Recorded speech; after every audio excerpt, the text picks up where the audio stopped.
Hello बच्चों, कैसे हैं आप लोग? सब कुशल मंगल है? ठीक है। मैं सीए संतोष पांडे।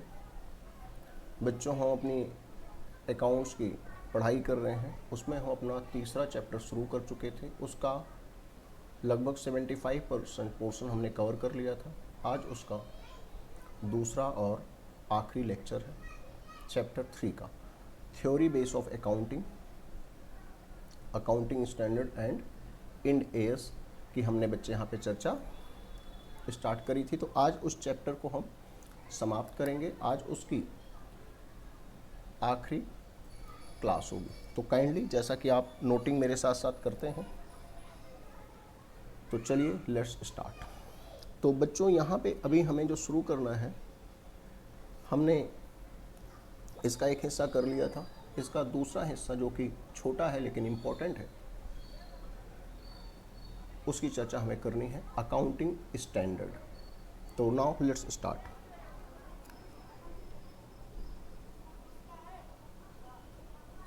एक अकाउंटिंग स्टैंडर्ड। बच्चों देखो, आप अगर अच्छा बनना चाहते हैं, सीखना चाहते हैं, दूसरों से आगे निकलना चाहते हैं, तो आपको थोड़ा दूसरों से अलग करना पड़ेगा। आपको उन बातों को भी सीखना पड़ेगा जो दूसरे बच्चे छोड़ देते हैं। आपको उनसे आगे निकलना है, उनसे बेहतर बनना है, इसलिए आपको छोड़ना कुछ नहीं है। और मैं चूँकि एक चार्टर्ड अकाउंटेंट हूँ, मैंने भी बहुत पढ़ाई करी, बहुत बच्चों को पढ़ाया। मुझे पता है कि क्या चीज़ें आपको खास बनाती हैं, इसलिए सारी बातें मैं आपको पढ़ाऊँगा और आप भी सारी बातें साथ के साथ पढ़ेंगे। ठीक है ना? कुछ भी छोड़ेंगे नहीं। तो अकाउंटिंग स्टैंडर्ड की हमने चर्चा करनी है। अकाउंटिंग स्टैंडर्ड क्या है बच्चे? अकाउंटिंग बिजनेस ट्रांजैक्शंस को रिकॉर्ड करना बुक्स में, और स्टैंडर्ड का मतलब एक फिक्स्ड तरीका। स्टैंडर्ड का मतलब एक फिक्स्ड तरीका, किसी काम को करने का एक निश्चित तरीका स्टैंडर्ड कहलाता है। अकाउंटिंग स्टैंडर्ड मतलब अकाउंटिंग करने के तरीके, मेथड्स। तो बच्चे देखें, अकाउंटिंग स्टैंडर्ड क्या है, what is mean by accounting standard. तो अकाउंटिंग स्टैंडर्ड का मतलब क्या है, मेरे साथ साथ लिखें। Accounting standards are a set of guidelines, are a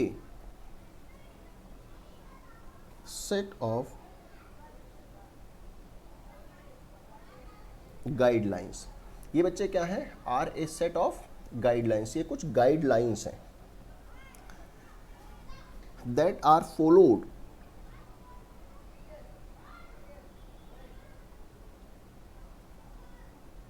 set of guidelines that are followed for preparation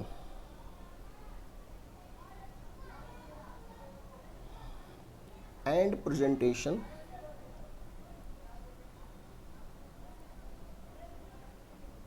of financial statements, preparation and presentation of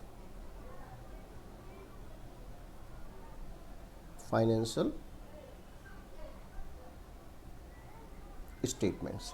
तो बच्चों, अकाउंटिंग स्टैंडर्ड का मतलब ये कुछ गाइडलाइंस हैं जो कि हम फॉलो करते हैं, जिसे हम अपनाते हैं for the preparation and presentation of financial statements. Financial statements पता है ना आपको?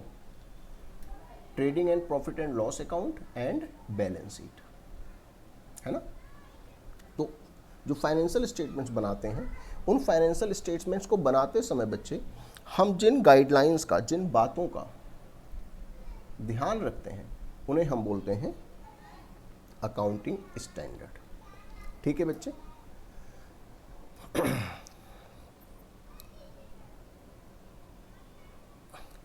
These are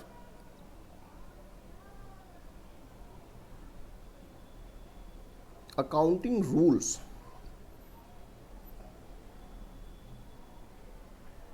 and procedures. ये कुछ रूल्स हैं, कुछ प्रोसीजर्स हैं relating to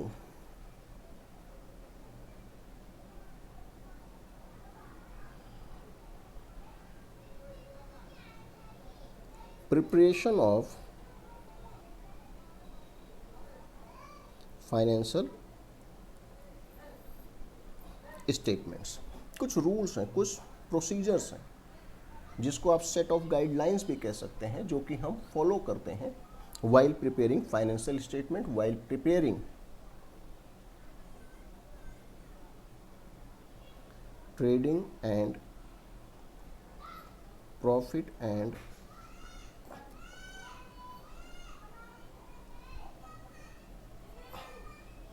loss account plus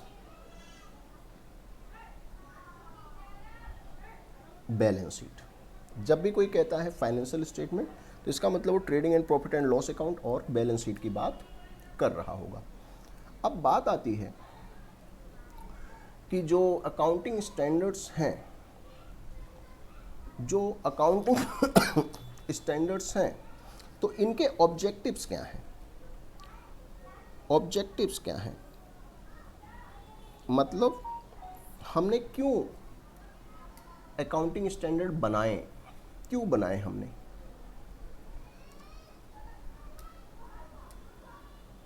तो इसमें पहला ऑब्जेक्टिव है to minimise the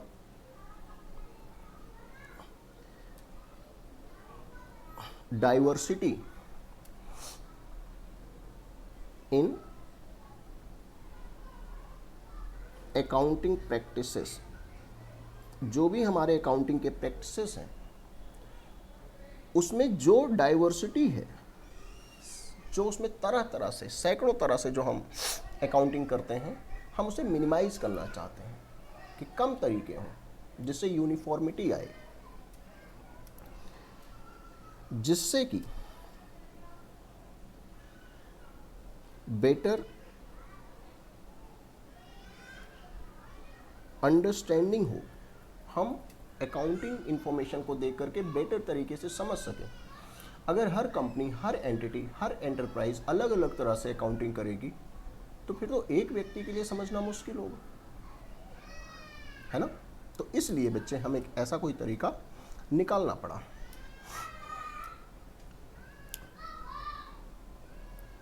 two facilitate comparison, to facilitate comparison. अगर आप कोई भी काम एक तरीके से करेंगे हर साल, तो आप एक साल की इंफॉर्मेशन को दूसरे साल की इंफॉर्मेशन से कंपेयर कर सकेंगे। आप अपनी एक फाइनेंशियल स्टेटमेंट को दूसरे साल या किसी अन्य साल से कंपेयर कर सकेंगे, अगर उनको बनाने का ढंग एक होगा। अगर हर कंपनी का फाइनेंशियल स्टेटमेंट बनाने का तरीका एक होगा, तो एक कंपनी दूसरी कंपनी के फाइनेंशियल स्टेटमेंट से अपने को कंपेयर कर सकती है कि वो कहाँ पे है, उसका प्रॉफिट एंड लॉस का क्या है, हिसाब किताब है दूसरी फर्मों के तुलना में। तो ये तभी हो पाएगा जब सभी फर्में एक तरीका अपनाएंगी, same set of guidelines follow करके अपनी अकाउंटिंग करेंगी। और ये बच्चे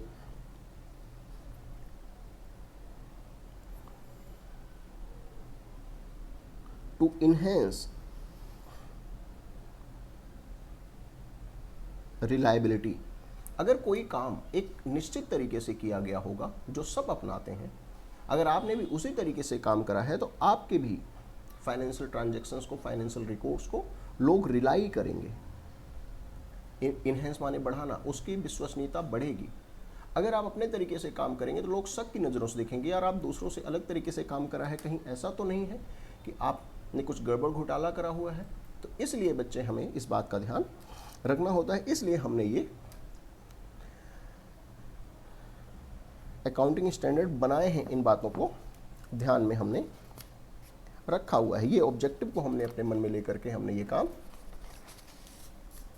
करा है, accounting standard set of guidelines बनाए हैं हमने। इसके बाद जहां तक बात आती है बच्चों कि यूटिलिटी क्या है, फायदा क्या है उसका, बेनिफिट्स या यूटिलिटी ऑफ अकाउंटिंग स्टैंडर्ड क्या है, मतलब अकाउंटिंग स्टैंडर्ड से हमें क्या बेनिफिट मिला, हमें क्या फ़ायदा मिला। हमने जो सेट ऑफ गाइडलाइंस एडॉप्ट करी, कुछ रूल्स, कुछ प्रोसीजर जो हमने अपनाए, सिमिलर टू अदर फर्म्स, उनसे हमें क्या फ़ायदा मिला? उनसे क्या हमें कोई फ़ायदा मिला? हाँ, फ़ायदा मिला। पहला फ़ायदा क्या मिला?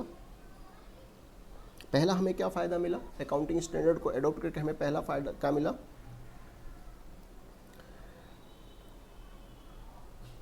प्रोवाइड नॉर्म्स, मतलब मेथड्स, प्रोवाइड नॉर्म्स और method on the basis of which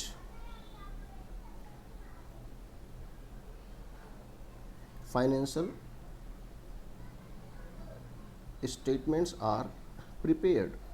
मतलब उन्होंने एक हमें तरीका बताया कि भैया इस तरीके से आपको अकाउंटिंग अपनी करनी है। दूसरा क्या फ़ायदा हुआ बच्चे? Uniformity I.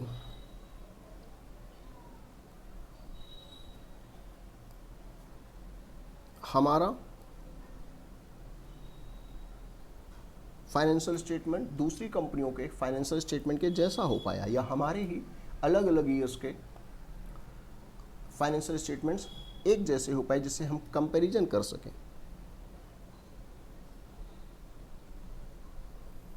Creation of confidence, confidence बढ़ा हमारे इन्वेस्टर्स का, पब्लिक का, हमारे बिजनेस में कॉन्फिडेंस बढ़ा कि नहीं भाई इनका काम करने का तरीका अच्छा है।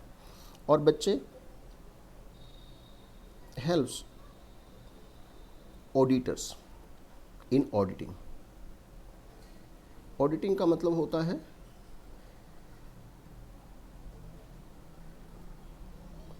Examination and inspection. बच्चे, जो एक कंपनी फाइनेंशियल स्टेटमेंट बनाती है, उसको एक व्यक्ति होता है जो ऑडिटर होता है, वो उसको ऑडिट करता है, मतलब एग्जामिन करता है, इंस्पेक्ट करता है, चेक करता है कि क्या आपने उसको सही तरीके से अपने अकाउंट्स को मेंटेन करे हैं। और ये जो ऑडिटर होता है बच्चे, ये आमतौर से क्या हमेशा ही एक चार्टेड अकाउंटेंट होता है, जो कि किसी कंपनी के अकाउंटिंग रिकॉर्ड को चेक करता है। जैसे मैं एक चार्टेड अकाउंटेंट हूँ, तो मैं कई सारी कंपनियों का ऑडिटर भी हूँ। मैं कई सारी कंपनियों के फाइनेंशियल स्टेटमेंट को चेक करता हूँ, एग्जामिन करता हूँ, कहीं कोई उसमें गलती तो नहीं है। अगर गलती होती है तो उसको मैं ठीक कराता हूँ। तो अगर आपने एक ढंग से करा होगा तभी तो मैं चेक कर पाऊंगा। अब मान लो मैं 5 कंपनियों का ऑडिटर हूँ और 5 कंपनियों ने अलग अलग तरीके से अकाउंटिंग करी हुई है, तो फिर तो मैं समझ ही नहीं पाऊंगा ना। तो जरूरी है एक ऑडिटर के लिए भी कि भैया सभी कंपनियां एक जैसे तरीके से अकाउंटिंग करें, जिससे कि एक व्यक्ति उसको चेक कर सके। ठीक है बच्चों, तो फटाफट से आप पहले यहाँ तक आप लिखें, फिर हम आगे चलते हैं।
अब बच्चे इसमें थोड़ी बातें और हैं अकाउंटिंग स्टैंडर्ड में।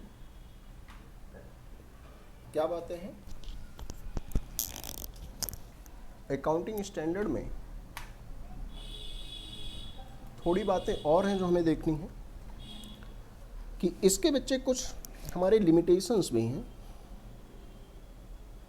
इसके हमारे अपने बच्चे कुछ लिमिटेशंस भी हैं अकाउंटिंग स्टैंडर्ड के। लिमिटेशंस ऑफ अकाउंटिंग स्टैंडर्ड, जो हमने अकाउंटिंग स्टैंडर्ड बनाए हैं इसके अपने कुछ लिमिटेशंस भी हैं। तो मेनली इसके दो लिमिटेशंस हैं। पहली इसकी बच्चे जो लिमिटेशंस है वो ये है कि ये मैन मेड है। ये बच्चे मैन मेड हैं। दीज आर मैन मेड, और मैन मेड हैं तो एक इंसान कुछ भी कर ले लेकिन उसमें और अच्छा करने का स्कोप हमेशा ही रहता है। और दूसरा है changes with change in requirements. ये जो गाइडलाइंस हैं, ये जो हमारे रूल्स हैं, प्रोसीजर्स हैं बच्चे, जिसे हम अकाउंटिंग स्टैंडर्ड कहते हैं, ये समय के साथ चेंज होते रहते हैं। टाइम के साथ जैसे रिक्वायरमेंट होती है हम इसे चेंज भी करते रहते हैं। अब इसमें एक बात जो हमारे सामने निकल करके आती है कि ये अकाउंटिंग स्टैंडर्ड बनाता कौन है। अब थोड़ा सा आप ध्यान से सुनिएगा बच्चे, अकाउंटिंग स्टैंडर्ड बनाता कौन है। तो ध्यान से, ये बच्चे ICAI मतलब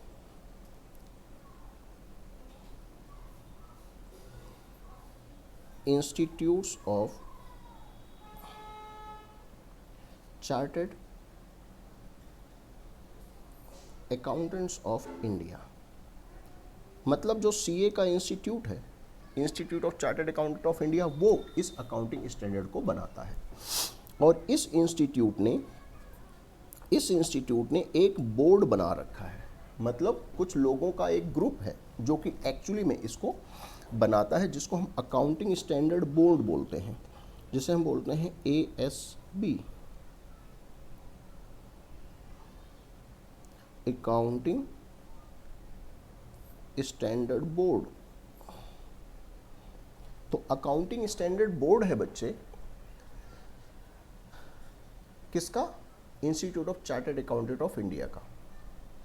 तो ये जो बोर्ड है किसका? ICAI का, वो ये अकाउंटिंग स्टैंडर्ड बनाता है, जिसको सभी बिजनेस एंटरप्राइजेस फॉलो करते हैं। ठीक है, तो अभी तक हमने क्या देखा?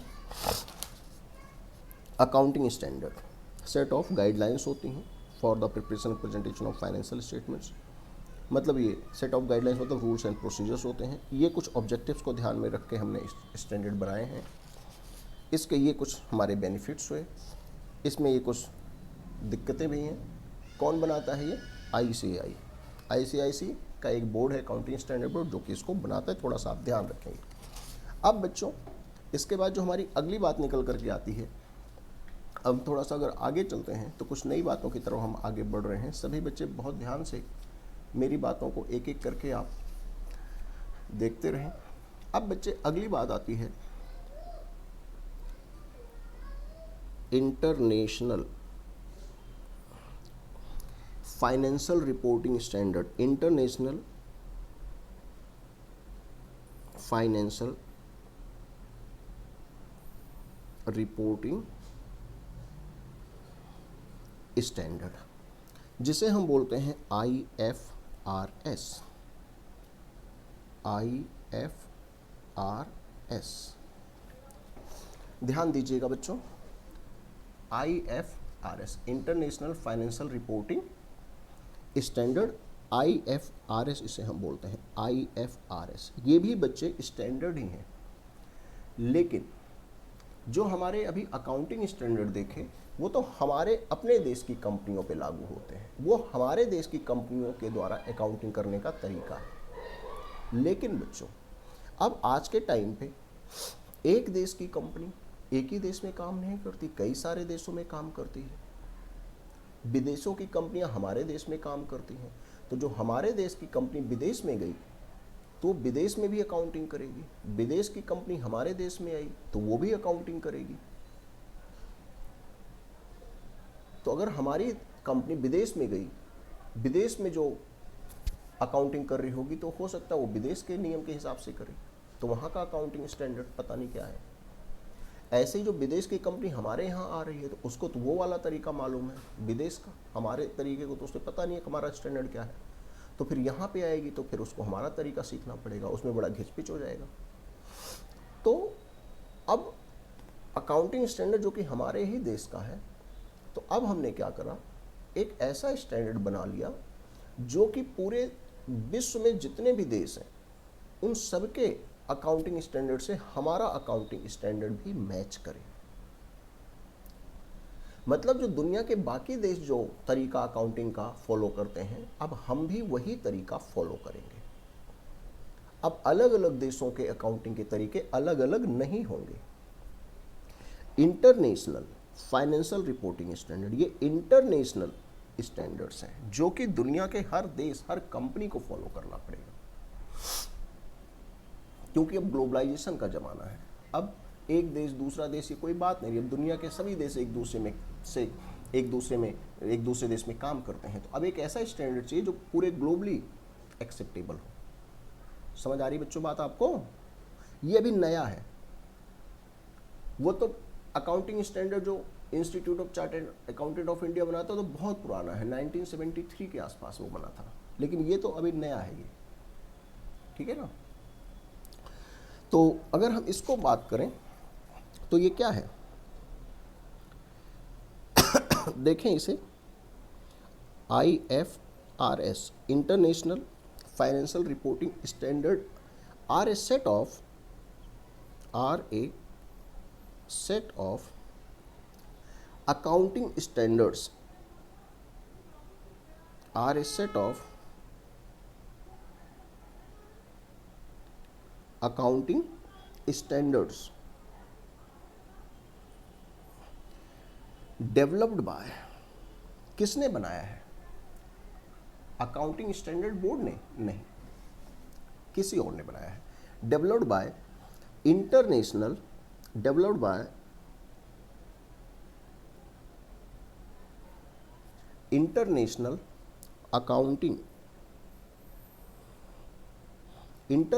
Accounting standard board.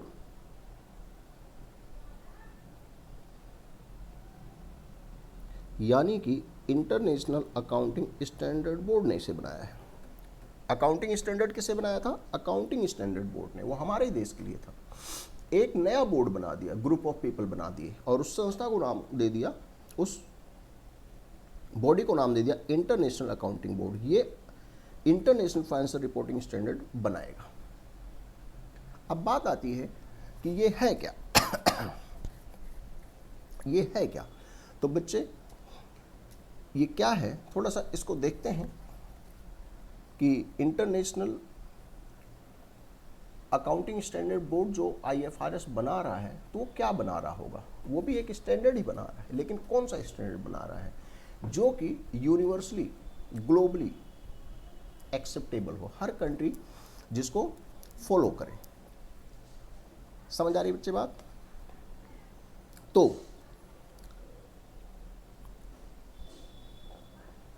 IFRS are a set of guidelines which are followed for preparation and presentation of financial statement globally. मतलब ये ऐसी गाइडलाइंस हैं जो कि ग्लोबली, इंटरनेशनली इसको हम एडॉप्ट करते हैं, इसको हम ध्यान में रख करके अपनी अकाउंटिंग को करते हैं। अब बात आती है कि जो IFRS है, इंटरनेशनल फाइनेंशियल रिपोर्टिंग स्टैंडर्ड है, ये भी एक सेट ऑफ गाइडलाइंस हैं, क्योंकि है तो ये भी ऑफ कोर्स स्टैंडर्ड ही है। अब बच्चे जो स्टैंडर्ड्स हैं कौन बनाता है? इंटरनेशनल अकाउंटिंग स्टैंडर्ड बोर्ड बनाता है।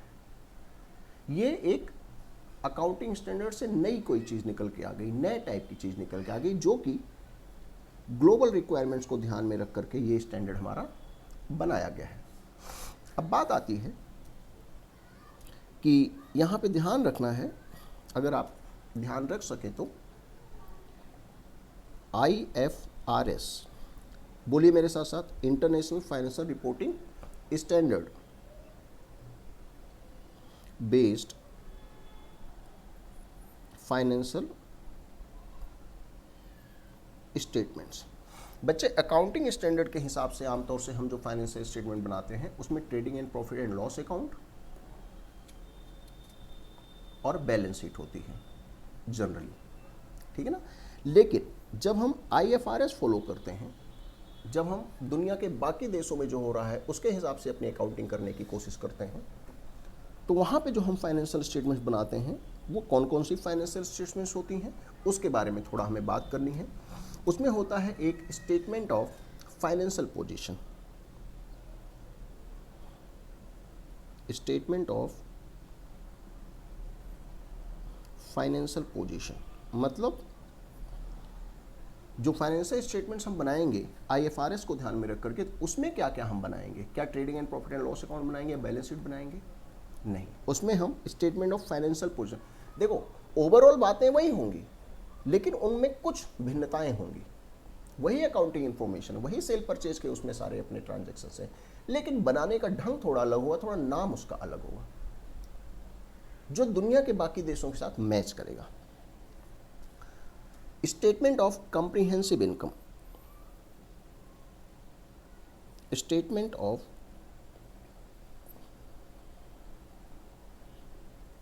Comprehensive income. तीसरा बच्चे हम जो यहां पे बनाते हैं statement of change in equity, statement of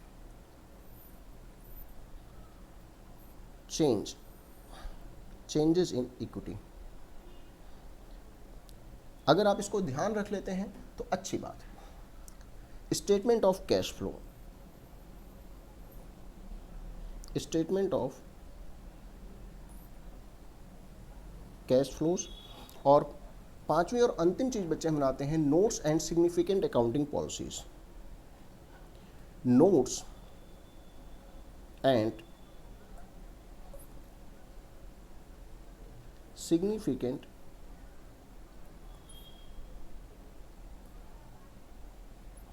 accounting policies. तो अगर आपसे कोई पूछ ले कि भाई IFRS क्या है तो बता देना क्या कि ये कुछ नई चीज है, ये कुछ न्यू है, क्या न्यू अकाउंटिंग स्टैंडर्ड है जो कि मीट करता है global requirements for making financial statement, और कुछ बहुत कोई अलग चीज थोड़ी ना है। अब हम दुनिया से सिंक हो गए हैं, दुनिया के साथ तालमेल बना करके अपनी अकाउंटिंग करना चाहते हैं। ये 5 चीज़ें इसमें हम बनाते हैं, अगर आपको ध्यान रहे तो इसको ध्यान रख लेना है। अब बात आती है बच्चे कि फटाफट से आप देखें, यहाँ तक कॉपी करें फटाफट से।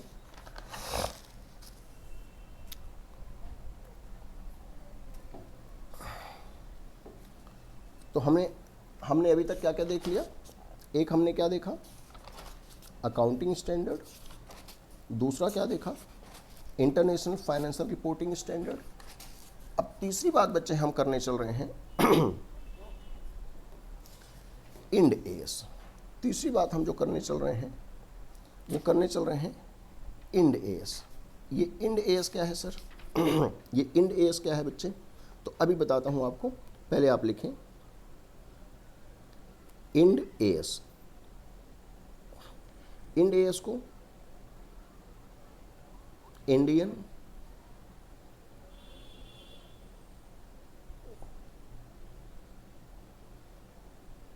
अकाउंटिंग स्टैंडर्ड हम बोलते हैं। तो इंड का मतलब इंडियन अकाउंटिंग स्टैंडर्ड है। अब बच्चे थोड़ा सा इसको समझ लेते हैं, फिर हम आगे चलते हैं। अब बच्चों जैसे कि हमने देखा कि जो हमारा अकाउंटिंग स्टैंडर्ड था ICAI वाला, वो तो बस ऐसे कुछ रूल या नियम बताता था अकाउंट्स के जो कि हमारे देश की कंपनियां फॉलो करेंगी।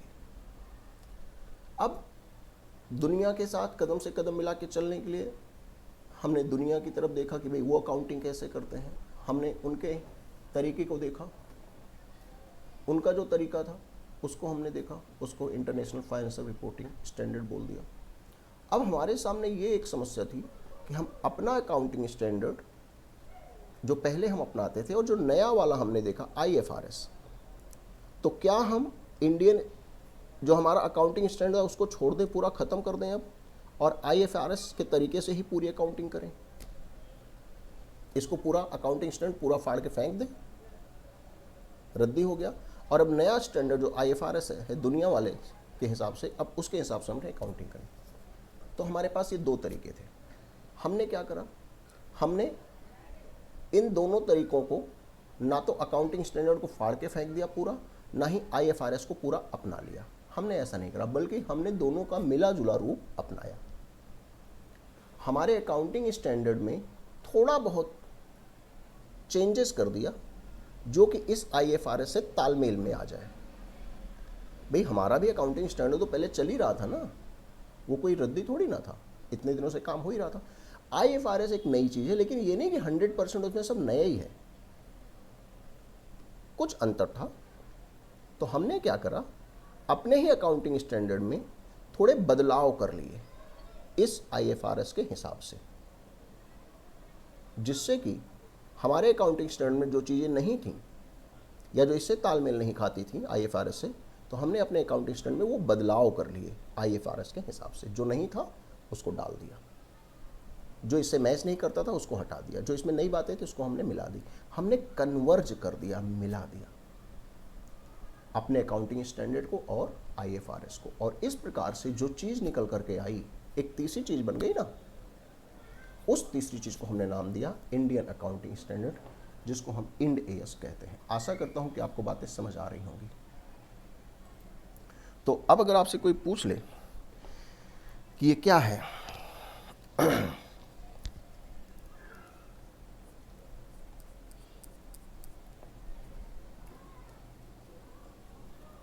तो फटाफट से देखें, IND AS, तो देखें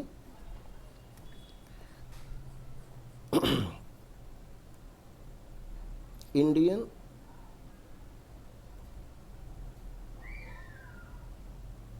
accounting standard is that standard which Indian accounting standard माने IND AS is that accounting standard which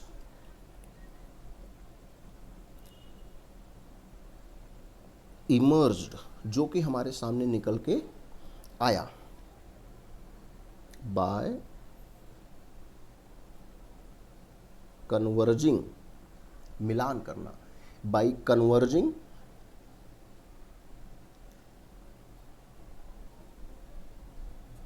accounting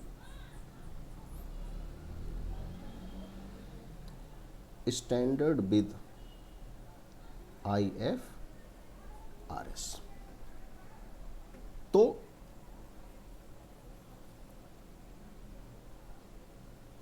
IND AS क्या है?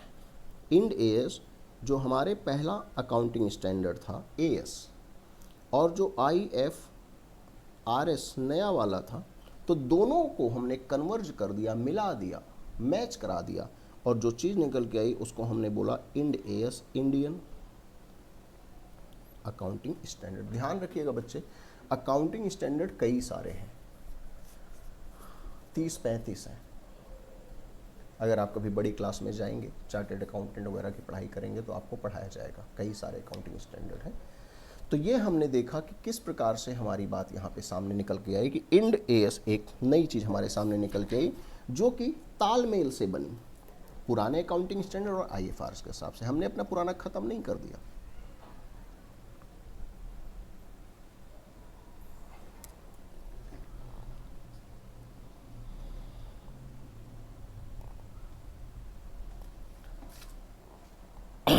यहाँ पे आप चाहें तो एक और बात लिख सकते हैं, Ind AS are followed by companies, और कौन सी? Large company. जो बड़ी बड़ी कंपनीज होती हैं उनको ये इंड एएस फॉलो करना मैंडेटरी है, ज़रूरी है।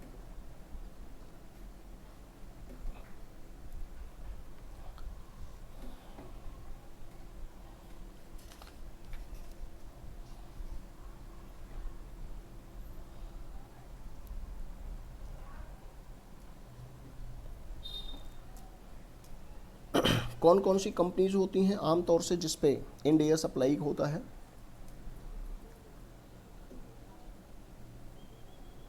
लिस्टेड कंपनीज,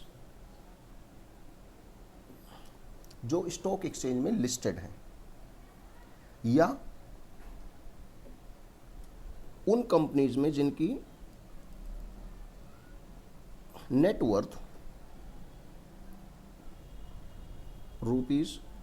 ₹250 करोड़ और मोर हो। तो लार्ज कंपनीज का मतलब लिस्टेड कंपनीज। लिस्टेड कहाँ?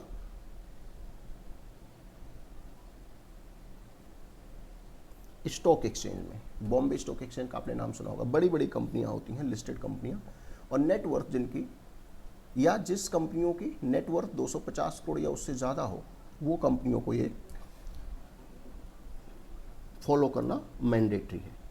मैंडेटरी मतलब उनको फॉलो ही करना पड़ेगा। इन कंपनियों के लिए मैंडेटरी है, मतलब उनको मानना ही पड़ेगा। मैंडेटरी मतलब कंपलसरी है, मतलब कि इंड एएस में जो भी अकाउंटिंग के प्रोसीजर बताए गए हैं उसी के हिसाब से बच्चे इनको काम करना पड़ेगा। अदर कंपनीज,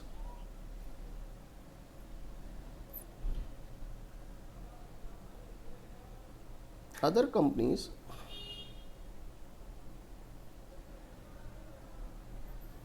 वॉलंटरली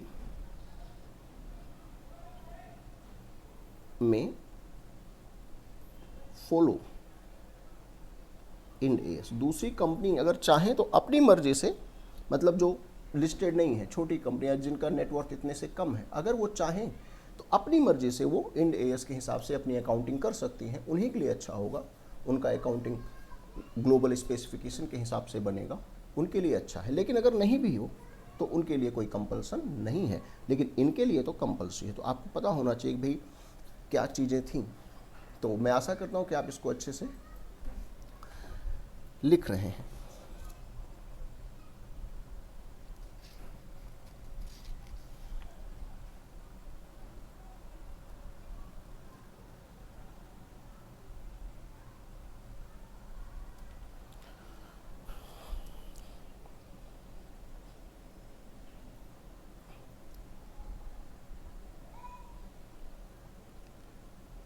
तो जो नंबर है इंड एएस का, मतलब जो इंडियन अकाउंटिंग स्टैंडर्ड है, इनका नंबर लगभग 40 है, 40 है इंडियन अकाउंटिंग स्टैंडर्ड, जो कि हमें फॉलो करने होते हैं।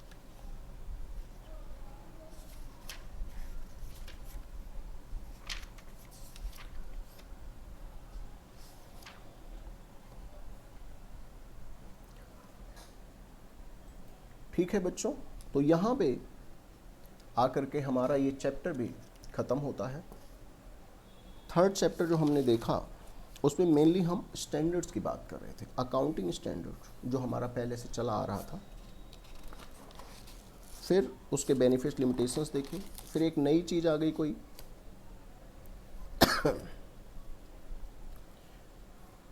इंटरनेशनल फाइनेंशियल रिपोर्टिंग स्टैंडर्ड, ये बनाता है वो, इसमें ये स्टेटमेंट्स बनाई जाती हैं।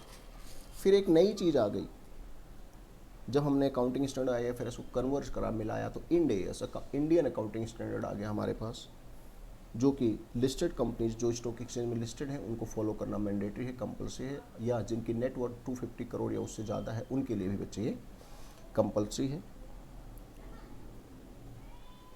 दूसरी कंपनियां जो छोटी मोटी कंपनियां हैं वो भी अपनी मर्जी से इसको फॉलो कर सकती हैं अगर वो चाहती हैं कि अपना हम अकाउंटिंग इंटरनेशनल स्टैंडर्ड से करें।